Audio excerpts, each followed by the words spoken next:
ராமேஸ்வரத்தில் ஒருதலை காதலால் பள்ளி மாணவி கொலை செய்யப்பட்ட சம்பவம் தமிழ்நாட்டை அதிர வைத்துள்ளது. ராமேஸ்வரத்தில் காதலிக்க மறுத்த +2 மாணவியை இளைஞர் கத்தியால் குத்தி கொலை செய்தது அதிர்ச்சியை ஏற்படுத்தியுள்ளது. ராமேஸ்வரம் அடுத்த சேராங்கோட்டை கிராமத்தைச் சேர்ந்த மாரியப்பன் என்ற மீனவரின் மகளான ஷாலினி பெண்கள் அரசு மேல்நிலைப் பள்ளியில் 12ஆம் வகுப்பு படித்து வந்தார். இவரை அதே பகுதியைச் சேர்ந்த 21 வயதான முனிராஜ் என்ற இளைஞர் கடந்த சில நாட்களாக காதலிப்பதாக கூறி தொல்லை கொடுத்ததாக தெரிகிறது. இது தொடர்பாக தனது தந்தையிடம் ஷாலினி புகார் தெரிவித்துள்ளார். அதன் அடிப்படையில் முனிராஜ் வீட்டிற்கு சென்ற மாரியப்பன் தனது மகளை தொல்லை செய்யக்கூடாது என கண்டித்துள்ளார். இந்நிலையில் காலை பள்ளிக்கு சென்று கொண்டிருந்த ஷாலினியை வழிமறித்த முனிராஜ் தன்னை காதலிக்குமாறு மீண்டும் வற்புறுத்தியுள்ளார். காதலுக்கு மாணவி மறுப்பு தெரிவித்த நிலையில் தான் மறைத்து வைத்திருந்த கத்தியால் ஷாலினியை முனியராஜ் குத்தினார். இதில் நிகழ்விடத்திலேயே மாணவி ஷாலினி உயிரிழந்தார். தகவல் அறிந்து சென்ற காவல்துறையினர் தலைமறைவாக இருந்த முனியராஜை கைது செய்து சிறையில் அடைத்தனர். ராமேஸ்வரத்தில் +2 மாணவியை கொலை செய்த இளைஞருக்கு உடனடியாக தண்டனை பெற்றுத்தரக் கோரி உறவினர்கள் போராட்டத்தில் ஈடுபட்டனர். கைது செய்யப்பட்ட இளைஞர் வைக்கப்பட்டிருந்த ராமேஸ்வரம் துறைமுகம் காவல் நிலையத்தை மாணவியின் உறவினர்கள் முற்றுகையிட்டதால் காவலர்களுக்கும் அவர்களுக்கும் இடையே தள்ளுமுள்ளி ஏற்பட்டது. மேலும் மாணவியின் சடலம் வைக்கப்பட்டிருந்த அரசு மருத்துவமனை மற்றும் மதுரை தனுஷ்கோடி தேசிய நெடுஞ்சாலையில் மாணவி ஷாலினியின் உறவினர்கள் போராட்டம் நடத்தினர். குற்றவாளிக்கு தூக்கு தண்டனை பெற்றுத்தர வேண்டும் என மாணவியின் தாய் மற்றும் உறவினர்கள் வலியுறுத்தியுள்ளனர்.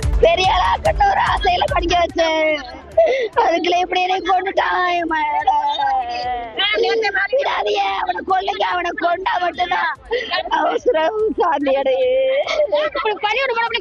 என்ன பாதுகாப்பு கொடுக்குறியா? அப்படித்தான் சொல்றீங்க. தூக்கு தண்டனை கொடுக்க, தூக்கு தண்டனை கொடுக்குறேன். அதே மாதிரி தூக்கு தண்டனை எந்த மாதிரி கொடுத்தீங்க? கற்பழிச்சு கொள்றாங்க, தூக்கு தண்டனை கொடுத்தீங்க. இவ்வளவு தைரியம் பண்ண நாளைக்கு ஏன் பிள்ளை போவேன் அதே மாதிரி செய்வாங்க. அப்ப நாங்க என்ன செய்யற பிள்ளைக்கு? பிள்ளைய வந்து நாங்க நல்லது இருப்பவையா? காவல்துறை நடத்திய பேச்சுவார்த்தையை தொடர்ந்து போராட்டத்தை கைவிட்ட மாணவியின் உறவினர்கள் உடற்கூராய்வுக்கு பின் உடலை பெற்றுக் கொண்டனர்.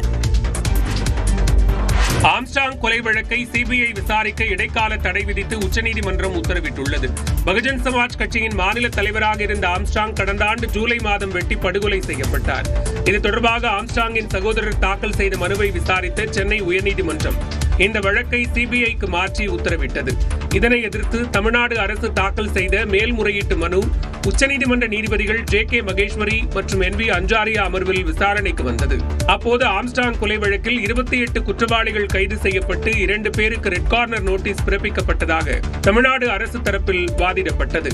மேலும் முழு விசாரணை நடத்தி 7400 பக்கங்கள் கொண்ட ஆவணங்கள் தயாரிக்கப்பட்டு குற்றப்பத்திரிகை தாக்கல் செய்யப்பட்டதாகவும் கூறப்பட்டது.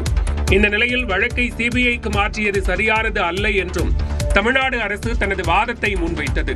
இதனை கேட்ட நீதிபதிகள் அனைத்து வழக்குகளையும் சிபிஐ விசாரணைக்கு ஏன் மாற்ற வேண்டும் என்று கேள்வி எழுப்பினர். இது தொடர்பாக எதிர்மனுதாரர் பதிலளிக்க உத்தரவிட்ட நீதிபதிகள் சிபிஐ விசாரணைக்கு இடைக்கால தடை விதித்து உத்தரவிட்டனர். சென்னையில் ஆபரண தங்கத்தின் விலை ஒரே நாளில் 2 முறை உயர்ந்துள்ளது. சென்னையில் ஆபரண தங்கத்தின் விலை ஒரே நாளில் 2 முறை விலை உயர்ந்ததால் நகைப்பிரியர்கள் அதிர்ச்சிக்குள்ளாகினர். காலையில் ஆபரண தங்கம் கிராமுக்கு 100 ரூபாய் உயர்ந்த நிலையில் மாலையிலும் மேலும் 100 ரூபாய் உயர்ந்தது. இதன் மூலம் சென்னையில் 1 கிராம் ஆபரண தங்கம் 11,600 ரூபாய்க்கும் 1 சவரன் 92,800 ரூபாய்க்கும் விற்பனையாகிறது. அதேபோல காலையில் கிராமுக்கு 3 ரூபாய் உயர்ந்த வெள்ளி மாலையில் மேலும் 3 ரூபாய் உயர்ந்தது. அதன்படி 1 கிராம் வெள்ளி 176 ரூபாய்க்கும் 1 கிலோ கட்டி வெள்ளி 1,76,000 ரூபாய்க்கும் விற்பனையாகி வருகிறது. கடந்த 4 நாட்களாக தங்கம் சவரனுக்கு 4,000 ரூபாய் வரை விலை குறைந்த நிலையில் மீண்டும் ஏற்றம் காண தொடங்கியிருப்பது நகை வாங்குவோரை அதிருப்தி அடையச் செய்துள்ளது. பங்குகளிலிருந்து தங்கத்தின் மீது முதலீட்டாளர்களின் கவனம் திரும்பியதே திடீர் விலை உயர்வுக்கு காரணம் என்று கூறப்படுகிறது. தங்கள் கோரிக்கைகளை அரசு ஏற்றுக்கொண்டதால் SIR பணி புறக்கணிப்பு போராட்டம் தற்காலிகமாக ஒத்திவைக்கப்படுவதாக வருவாய்த்துறை சங்கங்களின் கூட்டமைப்பு அறிவித்துள்ளது. கூடுதல் பணிச்சுமை, ஆள் பற்றாக்குறை காரணமாக சிறப்பு வாக்காளர் திருத்த பணிகளை புறக்கணித்து வருவாய்த்துறை சங்கங்களின் கூட்டமைப்பு போராட்டம் நடத்தி வந்தது. இந்நிலையில் வருவாய்த்துறை சங்கங்களின் மாநில ஒருங்கிணைப்பாளர்களை அழைத்து வருவாய்த்துறை கூடுதல் தலைமைச் செயலாளர் அமுதா பேச்சுவார்த்தை நடத்தினார். அதன் முடிவில் இனி அதீதமான பணி நெருக்கடிகள் தொடராது என்றும் அலுவலக நேரம் கடந்து விடுமுறை நாட்களில் பணி செய்ய நிர்பந்தம் செய்யப்படாது எனவும் உறுதியளிக்கப்பட்டதாக வருவாய்த்துறை சங்கங்களின் கூட்டமைப்பு தெரிவித்துள்ளது.